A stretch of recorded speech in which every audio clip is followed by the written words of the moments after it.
An entitled tourist thought he could humiliate a royal guard by kicking him, but one reckless move turned into a painful lesson, leaving him on the ground begging for help. Here's what happened. But before we continue, let us know in the comments below where you're watching from. Subscribe to the channel, as tomorrow at the same time, the afternoon sun cast long shadows across the grounds of Buckingham Palace as guard Thomas Harrington stood at his post, his scarlet tunic catching the golden light. His polished boots reflected the day's dying rays, each brass button on his uniform telling its own story of dedication and service. At 32, Harrington carried himself with the quiet dignity that came from years of real combat experience, though tourists snapping photos would never guess that the same hands now holding his ceremonial rifle had once pulled wounded comrades to safety under heavy fire in Afghanistan. The late summer breeze stirred the plume of his bearskin cap, but Harrington remained motionless, his eyes fixed forward with unwavering focus. Behind that ceremonial stance lay the strength of a soldier who had earned his position through more than just drills and ceremony. 3 tours of active duty had taught him the true meaning of standing guard, not just over buildings and symbols, but over the principles they represented.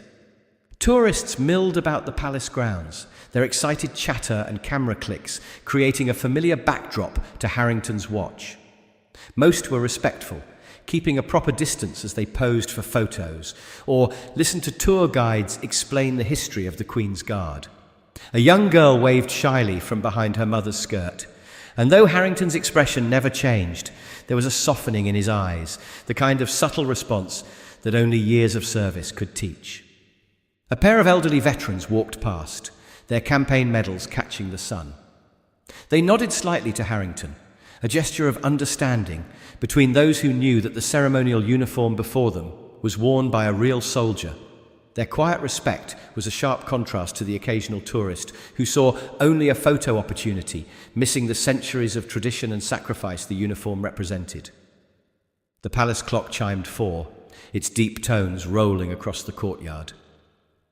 Harrington had been standing at his post since dawn, his posture as perfect now as it had been at first light. The discipline that kept him motionless wasn't just physical. It was the same iron will that had served him in combat, that had earned him commendations he never spoke of, that had forged him into the kind of soldier who could stand as a living symbol of military precision and unwavering duty. The respectful atmosphere of the palace grounds shattered as Carter Blake's voice cut through the afternoon air. "This is so lame," he announced, deliberately loud enough to draw attention. "Dad could probably buy this whole place if he wanted to." At 18, Carter Blake had never heard the word no from anyone who mattered in his privileged world. His designer clothes, pristine white tennis shoes that had never seen a tennis court, a silk shirt that cost more than some people's monthly rent, marked him as someone who had been given everything except the wisdom to appreciate it. "Watch this," he called back to his private tutor, who hovered anxiously nearby, employed more as a babysitter than an educator for the summer trip to Europe. Carter shouldered his way through a group of tourists who had been quietly photographing the palace, his movements carrying the careless entitlement of someone who had never faced consequences for his actions. The silk of his shirt rustled as he stopped just short of the restricted area around Guard Harrington. Carter's manicured hand swept through his perfectly styled hair, a gesture he'd practiced in countless mirrors, though it carried none of the authority he imagined. "Hey, toy soldier," he called out, his American accent sharp with mockery. "Bet you wish you had a real job, huh?" His tutor, Mr. Peterson, stepped forward with a worried frown.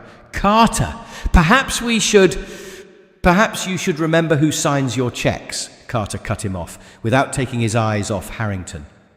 The guard's stillness seemed to irritate him, like an expensive toy that refused to work on command. "I mean, look at him, standing there like some kind of statue. Probably couldn't get real work anywhere else." A middle-aged British woman nearby pulled her children back, her expression a mix of disapproval and concern. Carter noticed and flashed her what he thought was a charming smile.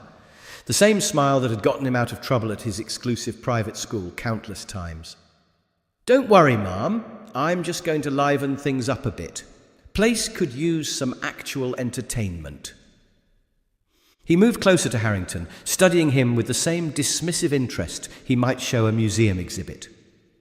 The guard's decorated uniform, his perfect posture, the subtle signs of real military bearing. All of it was lost on Carter, who saw only another barrier to push against, another rule to challenge. "Seriously," Carter raised his voice further, playing to his growing audience, "my dad's security guards at least do something. This is just sad." He rocked back on his expensive heels, the gesture making him look younger than his 18 years, a child playing at being powerful in a world he couldn't begin to understand. "Hey, Mr. Robot!" Carter circled Guard Harrington like a spoiled cat, toying with something it didn't understand. "Is this really what you wanted to be when you grew up? A tourist attraction?" His voice carried that particular cruelty of youth, combined with privilege, sharp, mocking, and completely unaware of its own ignorance. The afternoon heat had begun to press down on the palace grounds, but Harrington's posture remained perfect. His eyes stayed fixed forward, though decades of military training had made him acutely aware of Carter's every movement. The boy's expensive shoes scuffed against the courtyard stones as he continued his taunting circuit. "I bet it's because you couldn't make it in the real military," Carter continued, warming to his theme. "That's it, isn't it? Had to settle for playing dress-up." He leaned in closer, his silk shirt rustling. "Or maybe you just like wearing fancy costumes. The hat's a bit much, though, don't you think?" Mr. Peterson made another weak attempt at intervention. "Carter, these guards are actually active duty, sir." "Active duty what?" Carter spun around, his face flushed with the excitement of having an audience. "Standing still, looking pretty for Instagram." He turned back to Harrington, emboldened by what he mistook for weakness. "Come on, at least blink or something. Show us you're not just a really expensive mannequin." A small group of American tourists had edged away, embarrassment clear on their faces. But Carter was too focused on his performance to notice. He moved even closer to Harrington, close enough that the guard could smell the remnants of the boy's expensive lunch at the Ritz. "You know what I think?" Carter's voice dropped to a stage whisper. "I think you're just afraid. Afraid to move, afraid to speak up, afraid to be real." His words carried the confidence of someone who had never faced actual consequences, who had never learned the difference between courage and cruelty. The sun caught Harrington's medals, decorations earned in battles Carter couldn't imagine, in places his privileged world had never touched. But the boy saw only shiny objects, more costume pieces to mock. "Nice pins you've got there," Carter sneered, his face inches from the medals. "Did they come with the outfit, or did you have to buy them separately?" He reached out as if to touch one, then pulled back with an exaggerated laugh. "Oops, almost forgot. We're not supposed to touch the displays." An elderly man wearing a veteran's pin stepped forward, his face tight with controlled anger. "Young man, those medals were earned in—" "In what?" Carter cut him off with the casual dismissal of someone who had never been taught to respect his elders. "In the gift shop. Come on, this whole thing is just a show, and not even a good one." He turned back to Harrington, his voice taking on an ugly edge. "At least the guards at Disney World talk back." The tension in the courtyard had become palpable. Parents guided their children away, while other tourists watched with a mix of fascination and horror. But Carter, cushioned by 18 years of getting his way, remained oblivious to the atmosphere he was creating. "Still nothing?" Carter's voice had taken on a harder edge, his privileged confidence cracking in the face of Harrington's unwavering discipline. "You know, in my world, when someone ignores you, there are consequences." The last word rolled off his tongue with unpracticed menace, a child's imitation of authority he'd seen but never understood. His fingers tugged at his silk collar, a nervous gesture that betrayed his growing frustration. Every second of being ignored seemed to chip away at 18 years of entitled certainty. The afternoon sun caught the brass buttons of Harrington's uniform as Carter shifted his weight, his expensive tennis shoes scraping against the courtyard stones. Years of military service had taught Harrington to read body language, the subtle tells that preceded violence. He could see it building in the boy's stance, in the way his manicured hands clenched and unclenched, in the growing flush of frustrated entitlement across his young face.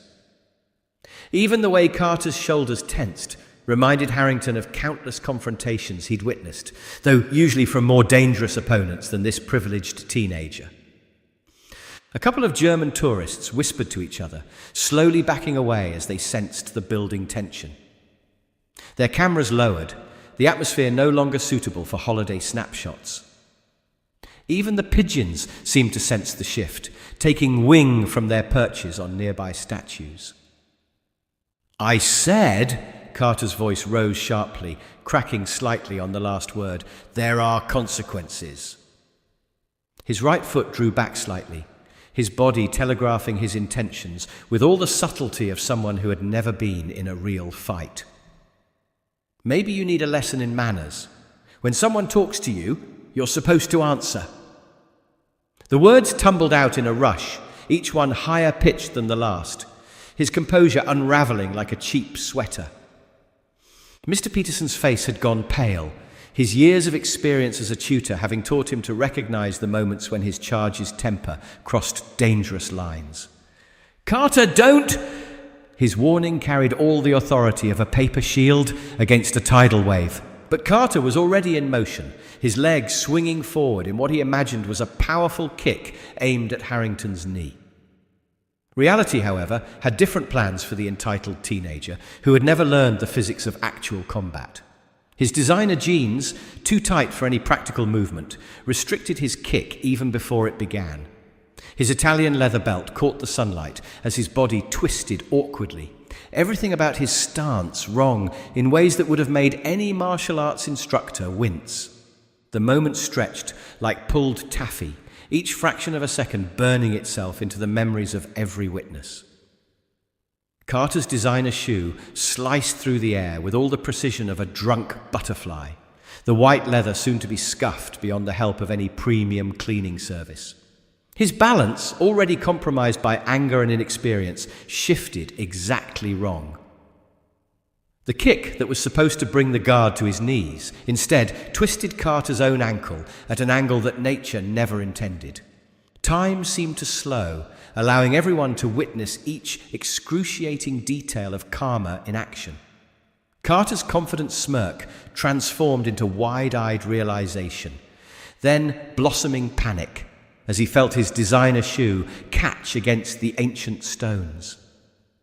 His ankle rolled with the graceless inevitability of someone discovering far too late that actions have consequences that no amount of family money can prevent.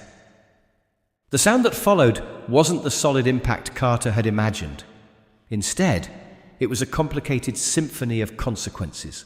The soft scrape of his shoe barely brushing Harrington's uniform, the sharp crack of his ankle twisting, and the high-pitched yelp of sudden pain that escaped his throat as his whole world tilted sideways. The noise echoed off the palace walls, a perfect acoustic reminder that privilege doesn't protect against physics. Carter hit the ground with all the grace of his privileged upbringing, which was to say, none at all. His silk shirt, probably worth more than a week's salary for most people present, gathered dust from the courtyard stones as he clutched at his ankle, his face transformed from arrogant confidence to shocked disbelief to pure unadulterated pain, each expression a more honest version of the last. The gold chain around his neck, a recent birthday gift he'd bragged about earlier, tangled uncomfortably against his throat as he curled inward. "Ow! Oh, God! Ow!" The carefully cultivated image of sophisticated rebellion shattered like fine china as Carter curled around his injured ankle. Tears, real ones, not the kind he used to get his way at home, sprang to his eyes, smearing the designer sunglasses that had fallen askew on his face. "My ankle! I think it's broken." His voice had lost all its previous bravado, reduced to the scared whimper of a boy who had just learned that actions have physical consequences. His perfectly manicured nails, fresh from a morning spa treatment, scraped uselessly against the stones. The crowd had drawn back instinctively, creating a circle around the fallen teenager. Parents pulled their children closer, using the moment as an impromptu lesson about respect and consequences. A few phones had appeared to record the moment, but their owners quickly lowered them, something about the scene too raw, too human for casual entertainment. Even the most hardened cynics in the crowd found no pleasure in watching privilege meet reality with such painful clarity. "Somebody help!" Carter's voice cracked, pain stripping away years of entitled behavior to reveal the scared teenager beneath. His hands fluttered uselessly around his ankle, manicured nails scraping against designer socks as if trying to claw the pain away. The Italian leather of his belt creaked as he twisted, trying to find a position that hurt less. "Dad's going to kill me! Oh God, it hurts!" His sunglasses clattered to the ground, revealing eyes wide with a fear no amount of money had ever prepared him for. The injury wasn't life-threatening, but to someone who had never experienced real physical pain, whose worst hurts had been emotional and quickly soothed with money or privilege, it was an apocalypse of agony. Carter's face had gone from flushed with anger to pale with shock, his carefully styled hair now mussed with sweat and dust from the courtyard stones. His right hand kept reaching for his phone, then pulling back as if unsure whether to call his father or simply curl into a ball and wish the world away. It was then that guard Thomas Harrington did something that made the crowd draw a collective breath. With the same precision that marked his every movement, he broke his stance. The ceremonial rifle was secured in one fluid motion as he stepped toward the fallen teenager. Not with anger or satisfaction, but with the measured concern of a professional soldier. "Stay still, son," Harrington's voice carried the quiet authority of command, though gentler than he might use on the battlefield. "Let me have a look at that ankle." His movements were precise and controlled as he knelt beside Carter, white gloves a stark contrast against the boy's dusty designer clothes. Carter blinked through his tears, confusion momentarily overwhelming his pain. The statue he'd been mocking was suddenly very much alive, and more than that, he was helping. But I tried to." His voice hitched with a mixture of pain and bewilderment. "Doing my job doesn't mean I'll leave someone injured," Harrington replied matter-of-factly, his trained eyes assessing the ankle, "even if that someone made some poor choices." His hands moved with professional efficiency, checking for serious damage. "It's a bad sprain, but I don't believe anything's broken. Still, you'll need proper medical attention." The crowd watched in respectful silence as Harrington signaled to a palace guard nearby. His next actions demonstrated why the Queen's Guard were soldiers first, ceremonial guards second. With careful but confident movements, he helped Carter into a sitting position that would keep weight off the injured ankle. "I don't understand," Carter winced, his voice smaller now, stripped of its earlier arrogance. "Why are you helping me? I was being a right proper prat, if you'll pardon my saying so," Harrington finished for him, though there was no malice in his tone. His hands were already fashioning a makeshift support for the ankle using his own ceremonial sash, an item that would take hours to replace and polish. "But leaving someone in pain isn't part of any military training I've received." Mr. Peterson had finally found his courage and hurried forward. "Should we call an ambulance?" "Palace medical team's already on their way," Harrington assured him, not looking up from his work.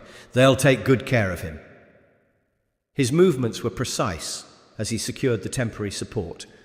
"Though I suspect this young man's pride might take longer to heal than his ankle." Carter's face flushed, but this time with shame rather than anger. The guard's quiet competence, his unhesitating assistance despite the previous abuse, was doing what years of expensive education had failed to do, teaching him about real dignity and strength. "I'm sorry," Carter whispered, the words feeling foreign on his tongue. I didn't think. No, you didn't, Harrington agreed calmly. But thinking usually comes after consequences, in my experience. He adjusted the makeshift support with practiced care. The uniform you are mocking, every soldier wearing it has trained extensively in combat medicine. The toy soldier you thought you saw. He's treated wounds under heavy fire, helped evacuate civilians from combat zones, and yes, occasionally stands very still while tourists take photos. The palace medical team was approaching now, their kit bags at the ready. Harrington gave them a professional nod before turning back to Carter. The medals you laughed at, each one represents lives saved, duties fulfilled, sacrifices made. We stand guard, not because we can't do anything else, but because we've done enough to earn the right to guard what matters. Carter's eyes dropped to the ceremonial sash now supporting his ankle, an item he'd been mocking minutes earlier, now being sacrificed to ease his pain. The irony wasn't lost on him, and for perhaps the first time in his 18 years, he felt truly small. The medical team will take good care of you, Harrington said, standing with military precision. But before I return to my post, remember this. True strength isn't in how hard you can kick. It's in knowing when to help someone who tried to kick you. As the medical team began their work, Harrington remained nearby, his presence now carrying a different kind of authority, not the ceremonial stillness of before, but the active command of a soldier ensuring a situation was properly handled. This might hurt a bit, one of the medics warned, as they examined Carter's ankle. The teenager bit his lip, trying to hold back another whimper. His expensive shirt was ruined, his perfectly styled hair now damp with sweat, but somehow those details seemed terribly unimportant. The thing about standing guard, Harrington spoke again, his voice pitched for Carter's ears, though others could hear, is that it teaches you patience, teaches you that there's more to strength than movement, more to power than action. He paused as the medics worked, noting how Carter winced. It teaches you to think before you act. Carter looked up, his face a mixture of pain and dawning understanding. Nobody ever... He struggled to find the words. Everyone usually just does what I want. And that, Harrington replied quietly, is perhaps the greatest disservice they've done you. His words carried no judgment, just the simple weight of truth. In the military, we learn quickly that rank and privilege mean nothing to bullets or bombs. Nature works the same way. Physics doesn't care about your family name or bank account. The medics were wrapping Carter's ankle now, their movements professional and efficient. Mr. Peterson hovered nearby, his earlier timidity replaced by genuine concern for his charge. The crowd had begun to disperse, though many lingered, sensing they were witnessing something important. When I first joined the military, Harrington continued, his voice taking on a teaching tone that commanded attention, I thought I knew everything. First day of training, I learned differently. Not from getting yelled at, not from push-ups or drills, but from a simple truth. The uniform doesn't make the soldier. The soldier honors the uniform. Carter nodded slightly, understanding beginning to penetrate the fog of pain and embarrassment. Like how you helped me even after I was such a... He trailed off, unable to find a word bad enough. The uniform represents something greater than any individual, Harrington explained. When you mocked it, you weren't just insulting me, you were disrespecting every soldier who's ever worn it, every sacrifice it represents, every principle it stands for. He adjusted his stance, parade ground perfect, even in this teaching moment. But responding to disrespect with neglect would dishonor it just as much. The medical team had finished their initial treatment. We'll need to get him to proper facilities for an X-ray, one reported. It's likely just a severe sprain, but better to be certain. Carter started to struggle to his feet, but Harrington's hand on his shoulder kept him seated. Patience, son. Another lesson we learn early. Rushing a bad situation only makes it worse. He nodded to the medics who were preparing a wheelchair. Accept help when it's offered. There's no weakness in that. I've never needed help before, Carter admitted quietly, his earlier bravado completely evaporated. Or maybe I just never realized I did. Understanding that is worth more than any tutor's fee, Harrington replied, helping Carter carefully into the wheelchair. The strongest men I've known were those who understood their limitations, who knew when to stand firm and when to accept assistance. As the medical team prepared to transport him, Carter looked up at Harrington with new eyes, not seeing a ceremonial guard or a tourist attraction, but a soldier, a teacher, a man who demonstrated more strength through compassion than any amount of wealth or privilege could buy. "Thank you," Carter said softly, the words carrying the weight of a lesson learned the hard way. "Not just for this," he gestured at his wrapped ankle, "but for showing me what real strength looks like." As the medical team began to wheel Carter away, Harrington's voice carried one final message. "Remember this moment, son. Not the pain or the embarrassment, but the lesson. Every guard standing here has earned their place through years of service, discipline, and sacrifice. The stillness you see isn't weakness, it's strength under perfect control." Carter nodded, his eyes showing a maturity that hadn't been there an hour ago. The wheelchair moved smoothly across the courtyard, taking him past the same tourists he'd shouldered through earlier. But now, instead of arrogant dismissal, his face showed something new. Awareness, perhaps even the first glimmer of respect. Mr. Peterson hurried alongside, already on his phone. "Yes, Mrs. Blake, Carter's had a bit of an accident. No, ma'am. The guard was actually most helpful." His voice faded as they moved toward the medical facilities. Harrington watched them go, his bearing still perfect despite having broken protocol to help. The crowd that remained looked at him differently now, not as a tourist attraction, but as what he truly was, a soldier whose commitment to duty included not just standing guard, but embodying the principles of service and compassion his uniform represented. With the same precision that marked his every movement, Harrington returned to his post. His ceremonial sash was gone, sacrificed to help the very person who had mocked it, but somehow its absence made his uniform seem even more dignified. Each medal gleamed in the late afternoon sun, their significance no longer just ceremonial, but proven through actions. As he resumed his watch, a curious thing happened. Tourists who approached now did so with noticeable respect, parents quietly explaining to their children not just what the guard was, but what he represented. The story of what had transpired spread through the crowd in hushed whispers, each retelling reinforcing the lesson that true authority comes not from power or privilege, but from character and compassion. From the Palace Medical Facility, Carter watched through a window as Harrington stood at his post, exactly as he had before. But now the teenager saw something different. Not a statue, not a tourist attraction, but a living embodiment of principles he was only beginning to understand. His ankle throbbed, but the pain seemed to be teaching him something his privileged upbringing never had. Respect isn't commanded through money or force. It's earned through actions and character. As the sun began its descent over Buckingham Palace, Guard Thomas Harrington continued his watch, standing as he always had, a guardian not just of gates and walls, but of values that no amount of wealth could buy and no amount of arrogance could diminish. Sometimes the most powerful lessons come not from books or tutors, but from moments of humbling clarity.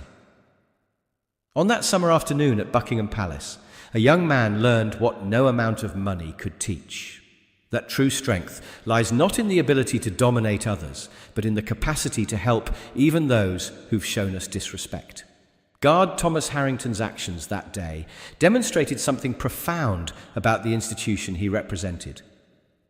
The Queen's Guard aren't just ceremonial figures maintaining ancient traditions. They're soldiers who carry their values into every aspect of their duty. When faced with the choice between righteous retaliation and compassionate professionalism, Harrington chose the harder path, the path that truly honors the uniform. For Carter Blake, a twisted ankle became a turning point, a painful but necessary lesson in humility and respect. Perhaps, in that moment of vulnerability, he discovered something his privileged upbringing had never shown him. That real authority doesn't come from wealth or status, but from the strength of character displayed in moments of challenge. The incident serves as a reminder to all who witness or hear about it. The guards who stand watch at Buckingham Palace aren't merely standing still. They're standing for something. Something that endures long after the tourists have gone home. Something that remains steadfast in the face of mockery or misunderstanding. Something that transforms lives through example rather than force. What would you have done in Guard Harrington's position? When faced with disrespect or mockery, could you respond with the same level of professional compassion? Would you be able to set aside justified anger to help someone who had just tried to harm you? Like this video, share it with friends who would appreciate its message, and subscribe to the channel for more stories that inspire and uplift. Press the bell icon so you're notified the moment new videos go live. Before you go, take a moment to reflect on the example set by Guard Harrington. Leave your thoughts in the comments below and let us know what true strength means to you. And don't forget to check out the videos appearing on your screen now. Each one tells a story you won't want to miss. Thank you for watching.